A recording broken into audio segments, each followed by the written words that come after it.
सबको सादर नमस्ते जी। विजयादशमी दशहरा की आप सभी को हार्दिक शुभकामनाएं। जैसा कि आप जानते ही हैं, आज के दिन को हम असत्य पर सत्य की विजय मानते हैं।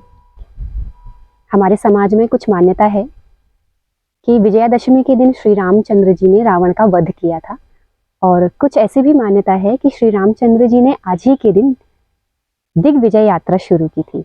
मान्यता और इतिहास की बात जो भी हो, हम विजयादशमी से क्या सीख सकते हैं, ये हमारे लिए ज्यादा महत्वपूर्ण है।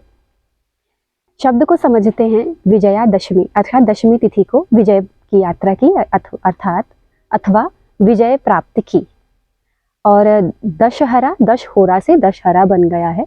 तो होरा का मतलब तिथि, दश मतलब दशमी, तो दशमी तिथि दशहरा के नाम से जानी गई। तो असत्य पर सत्य की विजय। श्री रामचंद्र जी ने रावण का वध किया था। तो इस परिप्रेक्ष्य में हमको ये समझना होगा कि रावण क्या था और राम क्या था। राम और रावण को समझ करके हम विजयादशमी से महत्वपूर्ण चीज ले सकते हैं अपने जीवन में, जिससे कि ये त्योहार हमारे लिए हमारे जीवन में एक गुणात्मक परिवर्तन ला सकता है। रावण को दशानन भी कहा जाता है। वास्तव में जो रावण था वो बहुत ही बुद्धिमान और पंडित व्यक्ति था।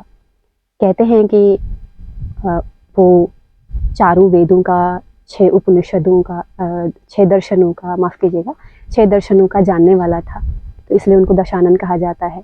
और भी बहुत सारे शास्त्र उनको आते थे। दशों दिशाओं में उनकी पहचान थी, इसलिए उनको दशानन कहा जाता है। और फिर भी रावण के अंदर ऐसा क्या था कि श्री रामचंद्र जी को उनका वध करना पड़ा। कहानी तो आप सबको पता ही है, लेकिन हम समझते हैं कि हम कितने अंश में राम हैं और कितने अंश में रावण हैं। आज के दिन, विजयादशमी के दिन, हमको समझना है कि हमारे अंदर जो बुराइयां हैं उनको हटाना है और जो अच्छाइयां हैं उनको लाना है।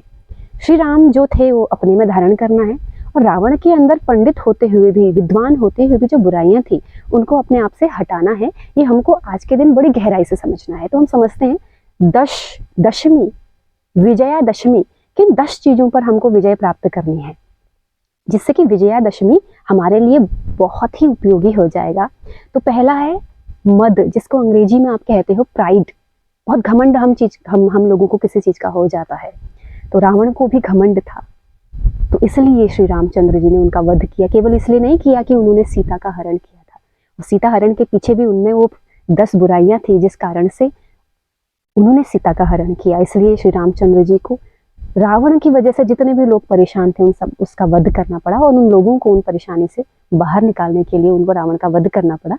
तो पहला है प्राइड, मद। अगर हमें घमंड है अपने सामान को लेकर के, अपने शोहरत को लेकर के, अपने धन संपन्नता को लेकर के, तो उस प्राइड को हमें अपने आप से हटाने की आवश्यकता है।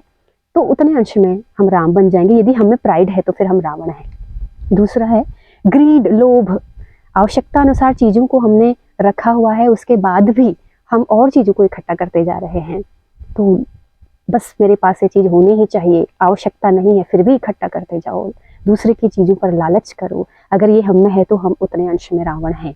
तीसरा है क्रोध, एंगर। हर बात बात पर हमको गुस्सा आता है। हम बिल्कुल, सहन शक्ति हमारे अंदर यदि नहीं है तो हम रावण हैं, अगर सहन शक्ति है तो हम राम हैं। चौथा है वासना, लस्ट। अपने उद्देश्य को छोड़ करके और चीजों में हम जब लिप्त हो जाते हैं, उद्देश्य हमारा सेकेंडरी हो जाता है, तो तब हम वासना में फंस जाते हैं। तो अगर हमारे अंदर वो कम है या वो नहीं है तो हम राम होने की ओर अग्रसर हैं, अगर है तो फिर हम रावण हैं। डिल्यूजन, माया। इतनी भ्रांति में हम लोग रहते हैं कि ये संसार, ये जो धन संपत्ति, ये दौलत है, ये सब हमारे पास ऐसे ही बनी रहेगी, पर वास्तव में एक दिन हमको छोड़ करके जाना पड़ता है। तो ये माया के जाल में जो हम फंसे हैं, इससे हमें आकर के वर्तमान में आना होगा, और हमें ये अपने अंदर बिठाना होगा कि एक दिन ये सब छोड़ कर जाएंगे, इसलिए हमें अच्छे काम करने चाहिए। तो इतने अंश में फिर हम राम बन जाएंगे, अन्यथा फिर हम रावण ही रहेंगे। छठा है आपका जेलसी, ईर्ष्या। किसी को आगे बढ़ता हुआ देख करके हमें सहन नहीं होता है, उसको पीछे खींचने की इच्छा होती है, उसके प्रति द्वेष भावना उत्पन्न होती है। तो ये द्वेष भावना, ईर्ष्या का जो भाव है, इसको आज विजयादशमी के दिन हमने दूर करना है। और नेगेटिविटी, इतनी नकारात्मकता, हमें लगता है कि हमारे आसपास सब नेगेटिव हो रहा है। तो ये नेगेटिविटी को अपने जीवन से हटाना, हमेशा पॉजिटिव रहना, ये हमें विजयादशमी के रूप में हमें अपने आप को राम बनाना होगा। और सेल्फिशनेस, स्वार्थपरता, केवल अपने ही पूर्ति के लिए, अपनी इच्छा के लिए, मुझे अच्छा लगना चाहिए बस, दूसरे का चाहे जो कुछ भी हो, ये जो हमारे अंदर भावना होती है, दूसरे का भी ध्यान रखने की यदि हमारे अंदर इच्छा है, थोड़ी सी कष्ट सहन करके यदि किसी को हम सुख दे पा रहे हैं, तो हम उतने अंश में राम हैं। हेट्रेड, घृणा, अपने से छोटे को, कम बुद्धि वाले को, गरीब को या किसी को भी देख करके यदि हमारे मन में घृणा उत्पन्न हो रही है, तो हम फिर रावण हैं।